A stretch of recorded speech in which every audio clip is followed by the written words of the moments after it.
Gary Wilson, and welcome to this week's version of our investor agent interview and podcast. And I have with me Darin McLeskey, from Detroit, Michigan. And Darin is an investor up there and has his license too, and is also a native of the area, just outside of about an hour outside of Detroit. So he's going to share with us a little bit of his life story, and hopefully there'll be something in here you guys can pick out and help inspire yourselves and inform and educate and propel yourselves forward in your own businesses. So welcome aboard, Darin. Hello. Right. It's good to have you here, and I appreciate you taking the time to do this. It is valuable. It adds value to a lot of people's lives, and just like, the old lesson from Zig Ziglar, if you just help enough other people get what they want, you'll be good at plenty of what you want. So the serving from a servant's heart and giving always comes back. The receiving shows up. It's just a mathematical certainty. So I'm hoping, obviously, you'll get some fulfillment out of this yourself. So in any case, if you could, Darin, start off a little bit by telling everybody who you are, because people in Detroit will obviously hear this, but people from literally coast to coast and Canada to Florida will also be listening to this. And don't be surprised if you get some phone calls and some emails from people who want to invest in the Detroit area from outside the area. So do you mind filling us a little bit of who Darin is? Yeah. So I'm a pretty typical Midwestern guy. I grew up in a small town outside of Detroit, about an hour outside of the city. My parents were both engineers in automotive, but did real estate on the side. My mom was a licensed agent. My dad helped her manage some rental properties, and then they ended up building multiple homes as well growing up. But I guess what I saw living out in the distant suburbs of the city was this rapid expansion in the mid-2000s, and I didn't really know at the time what it meant. I was just a kid. But that was kind of like the sprawling outgrowth of people leaving the city itself. And then I went to school at U of M, University of Michigan, for environmental engineering, and I minored in environmental studies and took a few urban planning classes with that, and that coincided with pretty much rock bottom within the city here. Population had declined. Kwame Kilpatrick was being convicted of all sorts of things nationwide. The real estate market really bottomed out, and yeah, it was interesting growing up in the suburbs. Detroit is very much a distant feeling kind of country. Your parents shield you from it and talk badly about it and reminisce about the old days, right? And here I was sitting in a classroom just 30 minutes away or so, and people were talking about it like it was some foreign planet or something. And so at that time, I just started getting more and more involved with the scene here in Detroit, coming down here with some student groups, volunteering at first, and then it eventually grew into starting an urban farming nonprofit. And through that venue, I was really able to focus on my strengths, which involved, environmental remediation and then also real estate. And because of that, and because of kind of entering the city in a more, non-hostile setting with urban agriculture and farming, I mean, it's a community-driven thing that's happening. I was able to meet a lot of people in nonprofits, local investors. I was able to meet government officials, things like that, people like that. And meanwhile, I was still working as an engineer. I was managing a nonprofit, and I was a real estate agent on the side. So, but all that kind of came to a head when I bought my first house in the city. I, moved into a different house because this house needed a lot of work, and I just took the plunge. And then, I guess basically over the last 3 years, I've stepped my role down in the nonprofit, and I've quit my engineering job, and now I'm doing real estate full time. I have multiple rental properties. I'm working with some investors, and I'm doing a lot of investment myself in the city, mainly focused in one neighborhood.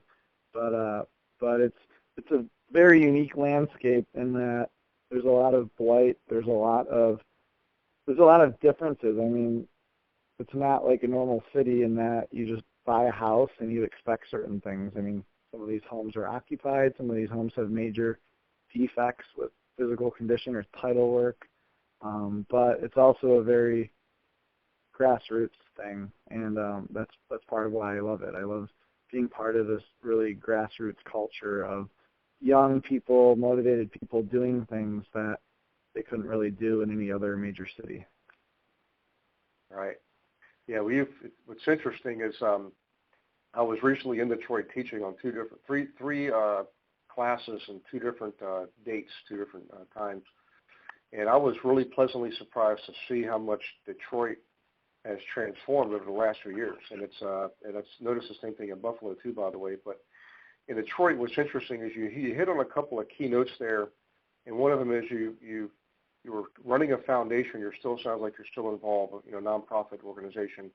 And one of the things I've recognized over the last 30 years is when people have a driving force, a clear purpose, like a big why, something that you're passionate about, that you remain passionate about regardless of what the economy does and other circumstances, that it really does keep you. It's like a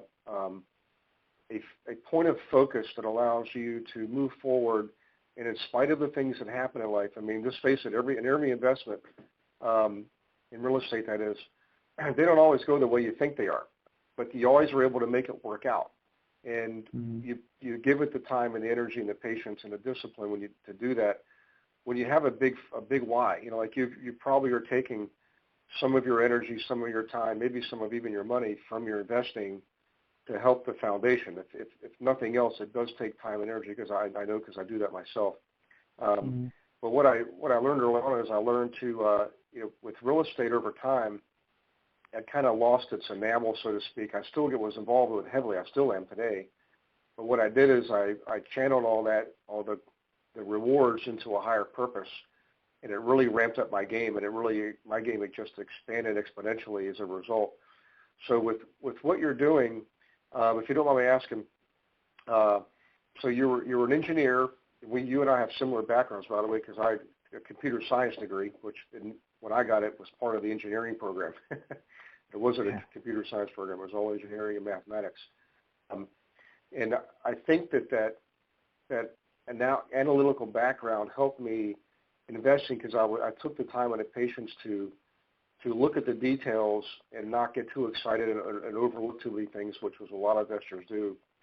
So if you could describe to me a little bit, Darin, if you don't mind, you got your first property, which is just a few years ago. I mean, what you've done is you've grown tremendously in a short period of time, and you probably realized that you could systematize a basic set of skills.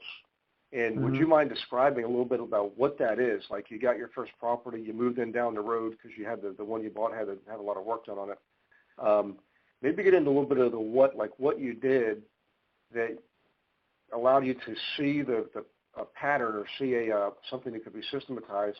Because in order to do what you've done, you definitely had to take what you've done and turn it into a process that was systematized. So if you don't mind, give a little bit of info on that, just the feet on the ground, battlefield view level stuff, Yeah. So, so I bought my first property while I was still in school. It was a little strange cinder block house over by an area called Eastern Market, which is where we have a big farmers market, and it was totally gutted. It didn't have any doors because the doors were metal. Someone took them. All the wiring was ripped out. It had human feces all over it. It was a huge mess. There was water damage, everything. But it's kind of Detroit, investments in Detroit are kind of these, like a series of priorities. So some houses have really good bones and a lot of character, and they're just these amazing, beautiful structures. A lot of them are brick, and part of it is just like a triage mode, like getting in there maybe the house is only a couple thousand, but you at least need to follow that with a couple $1,000s of, boarding windows, putting doors, putting a security system, getting lights on, something like that. So that's one method of investment, is kind of getting these really low-hanging properties, but stabilizing them such that they don't, get demolished in the next year or two. And then there's another thing that I realized, which was, you can buy, right now you probably can't, but you used to be able to buy these $500 homes all day long, but that's not really like the optimal point of investment. You can spend maybe $5,000 and get an additional $10,000 to $20,000 worth of improvements versus the $500 home. So you might be buying a house for $5,000 or $10,000, but it has newer windows, or it has updated electrical, or one or more of the major systems have been updated, and there's a lot of value there. And then for my own personal investments, it's been basically taking that kind of path of least resistance. So if I buy a house that needs less work, that becomes my focus, because I can get that up and running, occupied, and rented out, and it creates a snowball effect in which I'm able to expand even more. So, and then also, I guess the last thing would be focusing in certain geographies. So it's in Detroit, certain neighborhoods in the city are kind of like islands where you go a couple blocks too far out and you're surrounded by blight, and you're in an area that doesn't feel as safe. But it's even more local than that, and that a couple intersections might be considered hip and cool and occupied, and there might be, artist groups having bonfires in the fall, or, community picnics or anything like that. But then you go a few blocks away and you're just surrounded by, drug houses and stuff. So focusing on these, on really micro scale locations and getting, synergistic investment in those little areas is what creates these pockets that people feel safe in and start doing a lot more in. So. All right. Well, you mentioned a couple things that I think are worth repeating. Is when you talked about value, like value investing, I know, and for a lot of people listening to this, it's going to sound a little counterintuitive. In other words, a lot of people are thinking, I'm going to spend as little money as possible. If I get a house for $500, I'm going to do it. But what they don't realize is if they step back and look at the thing from 30,000 feet, and not just look at where it is today, but look at where it is down the road, and realize maybe they can spend $15,000, $20,000 in your area. Some parts of the country they can't do that, but in your area they can do that. And yet you're right, one or two or more of the systems are intact and relatively new in a lot of cases, and so you've got a tremendous leg up on the situation. So you might spend more money, but you're getting a lot more value, and which leads to the second point, which is if you have multiple projects, you always want to focus on whatever one has the shortest path to profit. So if you can if you have 5 projects and one of them is simply a matter of paint and carpet, we call lipstick and rouge, obviously you do that first, because that's going to get your profit the fastest. Yep. And not that you don't do the other projects, but you prioritize them in order of a combination of factors. How much is it going to cost to do the work? How much can you get out of the project? And how fast can you do it? And those 3 things have to be weighed against all other 3 and collectively against other projects. So I just wanted to repeat that for the people listening. And then you touched in a little bit about what I would call, area aesthetics.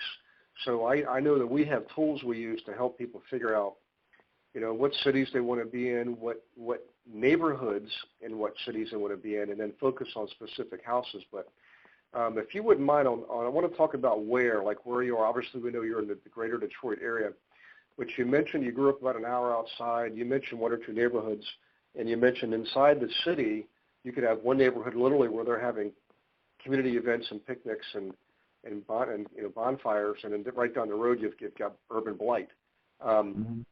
So if you could talk a little bit about how you determine where you're going to focus your time, energy, and money on investing in that of your clients when you're representing them as an agent.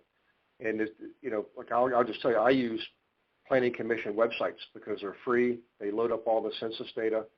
and I also use U.S. Postal Service data, and I create what I call a school report, which shows me sales data within school districts. But so talk a little bit about the where, Darin, and how you, within the broad geographic area of the greater metropolitan Detroit area, how you determine on a micro level what areas you go into, and that would help people all around the country, because it's, you know, other than say like San Francisco and Washington D.C., where those markets just, there's, you know, predominantly high-priced areas and not a lot of blight, although they do have it. They just, you know, it's hidden sometimes.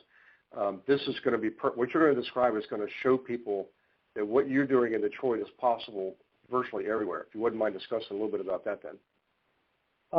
Yeah, I would say, well, Detroit is a little different in that you have a lot of the city services are still being modernized, so you don't have the kind of, it's getting a lot better, but you don't always have the kind of data that you might be able to get elsewhere. But honestly, at least in the city, and it probably applies to other maybe smaller towns, is just seeing where the activity is happening. Driving around, either being here in person or relying on someone who's knowledgeable, who's here in person, and just seeing like where the dumpsters are, where people are gutting the homes, prepping them for rehab, where some of the sales, where there's actual, you know, listings versus 90% of the things or so, 90% of the homes or so historically have been tax foreclosures or bank foreclosures. So if you get actual market rate listings in a neighborhood, things start to turn over. They're not always as distressed of sales. But yeah, I mean, honestly, I think the best thing in terms of figuring out where to invest would be with the very beginning of people renovating homes, which would be dumpsters, which would be seeing contractors, seeing kind of a strange thing to see, but when you see people running around, it's rare for a lot of neighborhoods in Detroit because of safety to see people just running by themselves, especially with their headphones in by themselves. So that's kind of a telltale index there. Is if you are in a neighborhood and you see someone, especially a single girl running with headphones in, even if there is blight around you, it evidently feels safe enough for her to be running around. And that's something, and biking, I've seen more people out and about. It's not the mentality of the past where you need to feel safe and you're just driving from point A through to point B through a neighborhood. In many cases, the people who are doing these activities, whether it's biking or renovating or running, are living in close proximity to these neighborhoods, but they're just venturing out. So that goes back to, it's a geographical thing. Detroit is kind of expanding outwardly from its downtown and midtown areas, and if you look at how things have changed in the past few years, you can project geographically how they're spreading outward. And there are, like along our main corridors, there are neighborhoods that are kind of the next stop, so to speak, in that development, and that's traditionally where you're finding the dumpsters, where you're finding the runners, where you're finding the bikers, and you're finding people who are out there doing things versus city or neighborhoods within the city that are just kind of stalled out for the moment. Yeah. What you described, we call aesthetics, and so layman's terms, it's just good old-fashioned foot traffic. Where you see people walking dogs and jogging. You know, those. And it sounds like a cliche, but boy, is it true. And there are sources of information. Like if you're, I'm assuming there are permit requirements, just like other large metropolitan areas. So if people are doing a big reno, they've got to get some type of permit. So you can. So even if you can't look. That is a requirement in the city. I would say in the areas that have already shot up in price, people are pulling permits and people are doing things by the book, especially because banks are lending and mortgages are common. But in the real value investing areas, most of the people renovating homes are young and they're go-getters and they're maybe self-educated, and they're not necessarily rewiring a whole house by themselves, but they're maybe they're repairing a couple plugs, or maybe they're doing smaller scale things and they're doing it themselves, or they're not pulling permits. And I would say that Detroit's probably unique in the sense that people don't always do things quote unquote by the book, and that's a big throwback to all the corruption scandals that we've had in the past. People feel like they should just opt out of it. Yep. One telltale sign too is just good old fashioned sales volume. So even if stuff isn't sold through the MLS, you can always go to your county tax assessment database, and you sometimes, I know, like in Canada, for example, we actually have to go to the courthouse in person. We can't find this stuff online too easily when I'm up there, but we go to the courthouse and we could find out, geographically where most of the sales occurring. And we really don't care so much about what price range. We're just looking for volume, because what that tells us is there's demographically and sociographically, there's people who are willing to sell and people who are willing to buy. And in real estate, you need that kind of information, particularly if you have a license and you like using your license to generate commission cash flow. You want to go where there's lots of fish, people fishing, people catching fish, and people eating fish. So we've found all kinds of ways to let our fingers do the walking. And then what we do is then we focus on the aesthetics. Then we go into those areas and look for the telltale signs, the foot traffic, the dumpsters, things like that. So good information, awesome. Now, if you don't mind, let's talk a little bit about when, like the time frame. So, I was in Detroit back in 2004 with my son, and I hadn't been back for years, and I started going back there just in the last few years because I was getting interested in seeing what was happening. Do I want to invest there? And the answers are resounding yes. And then I started teaching there, and it's an amazing progress that's been made in the recovery, and I don't know all the factors involved. I'm sure there's been some changeover in leadership in the area. But as far as time frame, it sounds like you just started this just in the last few years. Tell us a little bit about when you started, what you see yourself doing, not just now, but heading into 2016, and how long you see this opportunity continuing for you. Because that might give people some insight, too, because a lot of people think, oh, the good stuff's already gone. That's not the case. Investors, once you're investing, like we don't let the economy tell us when we do and don't invest. We're always investing. We just might change our strategy, But given your current strategy, talk a little bit about time frame, like when you actually got started, how it progressed, how many projects per month, per year, and how you see that looking in the next year or two,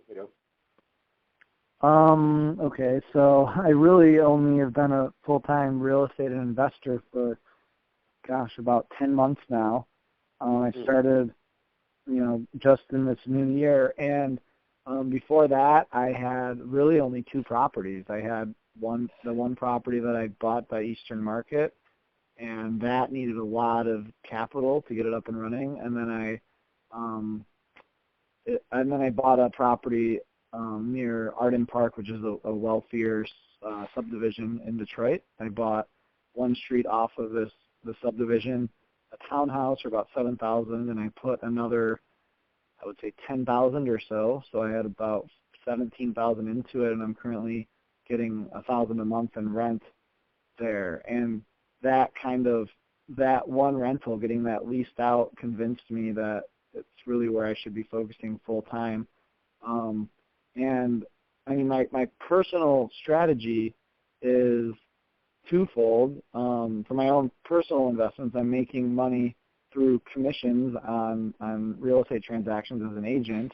I'm making a little bit of rental income, and then I'm making money from sales of other investments, primarily land that I bought a few years ago, and I'm using that income, those profits, to reinvest, either to purchase but mainly to renovate existing properties that I already have. I have 12 properties right now. 3 are rented out. The rest are in various stages of renovation. I'll probably have another 2 come online this winter, another 3 in the spring. I've just started working with investors who offer an equity stake to me.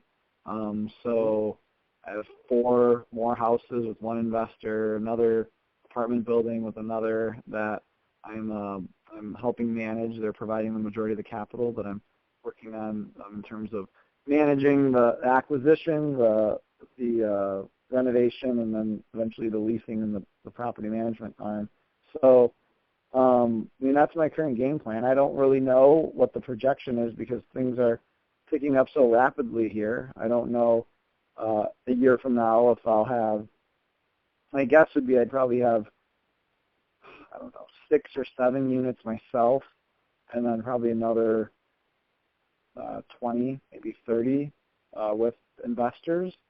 But I could be off by, a 5-fold amount in either direction, basically. I don't exactly know. Yeah. The market here is growing so quickly that even a small change or a small modification in your allocation of resources or your efficiency can have a drastic effect. Right. Well, I'll tell you what, you mentioned a couple of things that are really important for people to hear. When I teach, I'm a huge fan of having multiple streams of income. And when you have a realtor's license, it's actually easier to do that. A lot of people think, oh, I've got a license, I can't do that because I can't compete. But that's crazy. With a license, you just have to disclose that you have a license. And you can buy rentals, you can flip, you can manage rentals for other people, you can even wholesale. A lot of people think, oh, I can't wholesale, I've got a license. You can wholesale, you just need to know how to do it. Although the rules are changing on wholesaling, Ohio and New York are working on legislation to basically kill the wholesaling business. But back to your business. So it sounds like you started out focusing on the rentals, and you mentioned maybe some partnerships with other investors. So is flipping? Do you see flipping as looming larger on your horizon, or are you still going to be focused primarily on rentals, or what do you think about that mixture there? In the neighborhoods that I'm in, things are still distressed. It's interesting because there's this outward focus from the rental market because prices are getting so expensive in downtown and midtown that people are willing to move a few blocks north or a few blocks outside of these overpriced zones and live in a little more blighted, questionable area to save a lot on their rent. So, but I mean, I'll buy a property for $5,000. I'll put 20 into it, and it might only be worth 15.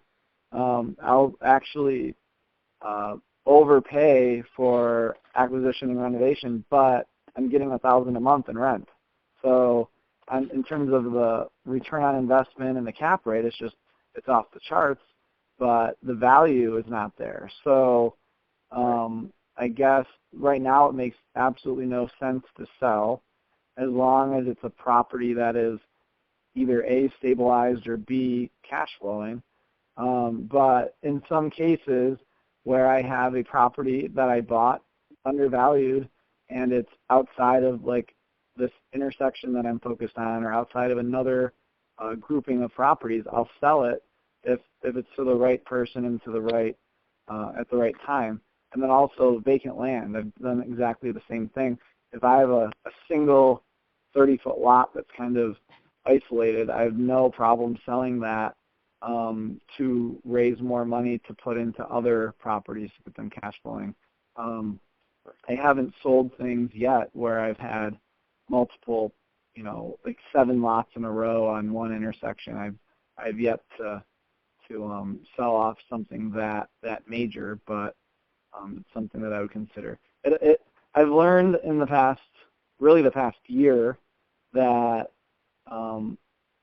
you can get very emotional with real estate, but at the end of the game, it's fine to be emotional about, 1 or 2 of your favorite projects or the house that you're living in or the one with the most history and charm and character. But in general, you have to look at it and you have to be continuously reevaluating the value and the directionality and I guess your time value as well.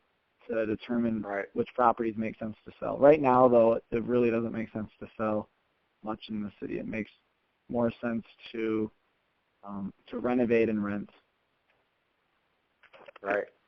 Well, that's what's funny is in my investing career, I've had hundreds of units and, of course, bunches of flips, but I ended up consistently, I always ended up focusing on the rentals because of it's so much more powerful of an investment. In other words, you can make money 5 different ways. You've got appreciation that goes up in value over time. You've got depreciation, which is the paper write-off just for the privilege of owning the property. You've got equity pay down, buy down, which means your mortgage is being paid off, so your equity stake's gradually increasing, outside of the appreciation that occurs. You've got your net operating income, of course, which is your cash flow after all expenses. At the end of the day, you can own it 10 years, 20 years, whatever you're going to do, sell the thing and cash out. So while you own it, you're making money. Then you sell it like you sell a flip and cash out on a flip. So it's just a much more powerful investment. To me, flipping, I was excited until the point where I got that check at the closing and deposited, and I was like, oh, wow, now it's all over. I got to do another one, I got to pay capital gains on that, by the way, too. So you only get paid one way on a flip, but multiple ways on a rental. You mentioned property management, too. Do you see property management as also another line of business for yourself? So let's look at this. You've got your license you're using to service other people. You're doing your own investing, and you've got a little bit of property management going on. So you've got 3 streams of income, and you're literally living the model that I teach, which is have at least 3 streams of income, all related. So you're not owning like a pizza shop and a beauty shop and something else. Everything you're doing is absolutely closely and tightly related one to the other. So do you see property management as something you could expand on and grow in the future? Is that something you thought about? Yeah, definitely. I mean, I've pretty much only been managing my own companies, my own properties so far, but I'm looking to expand. I mean, I'm managing a property for an investor, and then I'm managing 3 properties myself. So it's something that I'm trying to perfect myself for my own properties before I expand. And that's basically what I've done with my own strategy as a real estate agent. I've been very successful in finding off-market listings, distressed properties, kind of being the sleuth in terms of finding someone who's moved out of the country even and abandoned a home and convincing them to sell a property, clearing up title. And I perfected that myself, and now it's a service that I offer to clients, and that's exactly what I'm doing with property management, and that I'm developing the systems to be as effective as I can myself. But also I'm becoming very vertically integrated. So I'm one of the largest landholders in 2 neighborhoods within Detroit, and because of that, I was mowing so much grass, I started my own lawn care company. So I'm becoming more and more vertically integrated, so to speak, and as each individual, company or stream of income, as I work out the bugs, that's when I'm able to offer it as a service. And another big thing is hiring other people, because I only have so much time in my day to do all these things.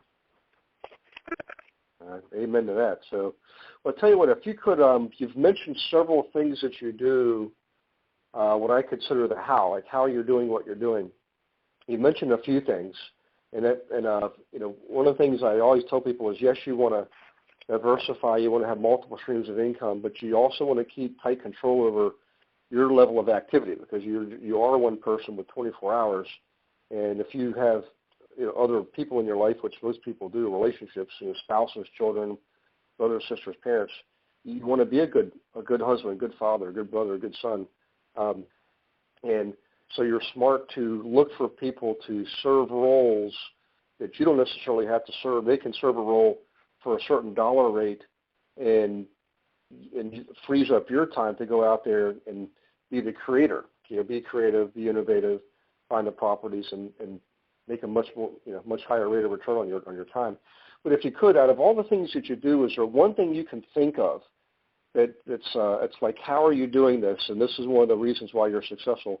I mean, I know there's many things you do, but is there one thing you could think of that you could share that people could grasp just by hearing you describe it? One activity, maybe finding those off-market listings, because I do the same thing, and I just show people what I'm doing, and they realize, holy smokes, that stuff, it's all really easy, inexpensive to do, and it's very, very powerful. So if you can think of one thing that you've either learned from somewhere else and mastered yourself or developed yourself, that like how are you doing what you're doing? And would you mind sharing just one of those things that might help other people in other cities trying to do what you're doing? Yeah. Basically, what I found myself is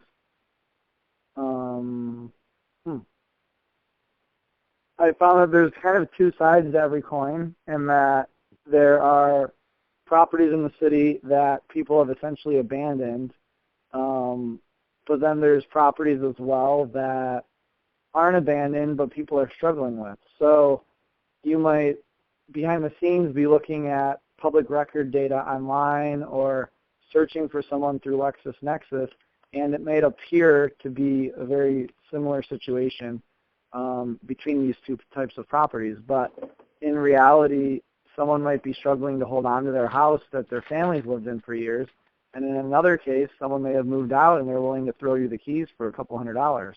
And I think that realizing that there's a lot of opportunity out there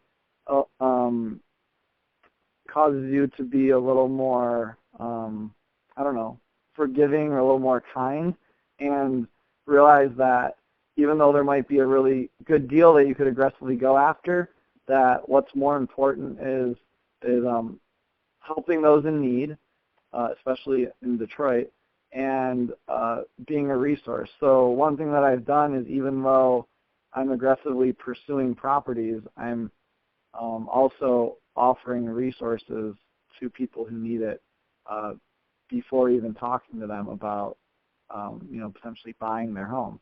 And I think that that's something that's really important to put out there. But basically, I've developed a system to find the properties that are most distressed, the properties that are 3 years behind on taxes, the properties that are facing imminent foreclosure, but then also the properties that maybe had a mortgage, maybe a construction loan for renovation that a mortgage company just discharged. So there's a way of using a ton of inputs, a ton of data, maybe 50 to 60 variables, and you can sort through this data. To find what properties are the most likely the best deals in terms of condition and pricing. But again, you have to follow that up with a kind of a personal touch and a personal inspection and discussion with someone who might be selling the property. So I think balancing that analytical investor computer-based model with being here on the ground in person, having a cup of tea with essentially a neighbor is a really important thing. Well, that's pretty awesome, and I really appreciate you sharing that, because that's what I would consider not a doing thing, but a being thing. It reflects who you are as a person. And so many people go through life and struggle with this lesson. Some people never learn it, and some people, like you, learn it earlier in life, which is, I call the principle of prosperity through service. So you seek to serve first. How can you as a person help this other person? And as a result, it's like Zig Ziglar says, help enough other people get what they want, you'll be able to get plenty of what you want. And you live that model. And it just comes through in this interview and a dialogue. I mean, I've noticed you're actually a really good guy. And I will tell you this, that there are a lot of good guys out there. And I mean that when I say guy, I mean, guys and gals alike. So I've had people say, well, say good guys finish last. Well, that's hogwash. If your heart's in the right place, you come from contribution, the world of abundance just seems to open up to you is almost if it's magic. And that's like scientifically, I can't tell you what happens. I just know that it does because I experienced it myself, and it sounds like you clearly are too. And I appreciate you sharing that, which actually leads me to the final question, and you may have just answered it, which is the why. Like, well, why does Darin get up in the morning and keep going out there looking for these deals, whether they're for yourself or for your fellow investors? Is there something you can tap into, like at an energetic level, that keeps driving you forward? And in the beginning, I thought it might have been your foundation, but it really might be that return of energy you get when you serve people, when you help them by helping them move, or perhaps they don't even have to. Maybe you realize it's better for them to stay, and you can help them figure that out. Maybe it's that, but if you could talk a little bit about that, because I want people to realize everybody has it. You just have to slow down enough, calm yourself down, and I like to pray and meditate myself, but awaken yourself to that, whatever that is, that passion that you have, and I think you've clearly discovered it. So can you talk about that a little bit? Yeah. So I would say it started out because of the nonprofit that I started, this urban farming nonprofit. It was a good way to, in a, like I said, a non-hostile environment, connect with people in need, and then that has since, I've kind of, so to speak, I've kind of outgrown that organization, but I still have taken a lot of the concepts and a lot of the intent from that organization into my daily activities. And I would say, I guess I would just say, if you imagine someone building a skyscraper and, the multiple levels of detail and just seeing a magnificent masterpiece of a skyscraper being constructed, changing the skyline of a city, and maybe it has their name on it, or maybe it has some mark of a company that they started on it. It's a very similar concept here in the city, but it's throughout a neighborhood. So it's multiple properties. It's not something that is as visible, but it's more, it's like a root kind of growing through soil. It's something that's in a neighborhood, throughout a neighborhood, and because of that, it's more personal, and it's more, there's more human interaction. And I think because of that, because of seeing a street take a different tone, because of seeing, a couple of years ago, my neighbor was shot in front of me. From seeing that to seeing the 4 homes across the street from him be completely renovated, it's just something that gives you a deep down level of worth. You feel like what you're doing is worth it, and there's Detroit, has fallen so far that there's going to be an almost endless amount of work to do here. So knowing that work will never run out is both daunting but also motivating. So I think just having examples of things that have already happened and then seeing such a vast need in front of you is what gets you up and out of bed. Yeah. Well, that's pretty awesome. And by the way, that's the kind of stuff that will be with you for life. So what you've tapped into, rest assured, you'll always have that core fundamental essence of who you are as a person. That won't change. It may show up in different forms as you grow and mature and try different things, but that core essence is always going to be there. So kudos to you for being aware of that.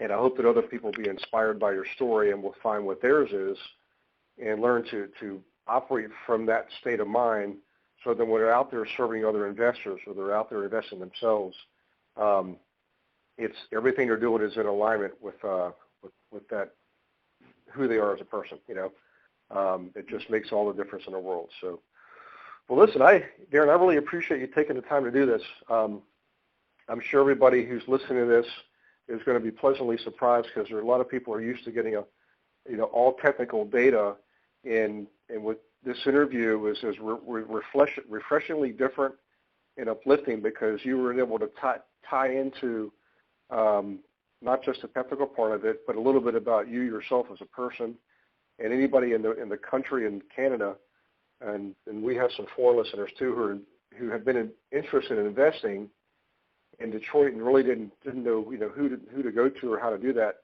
I'm going to send them your way when you contact me because you clearly got it figured out.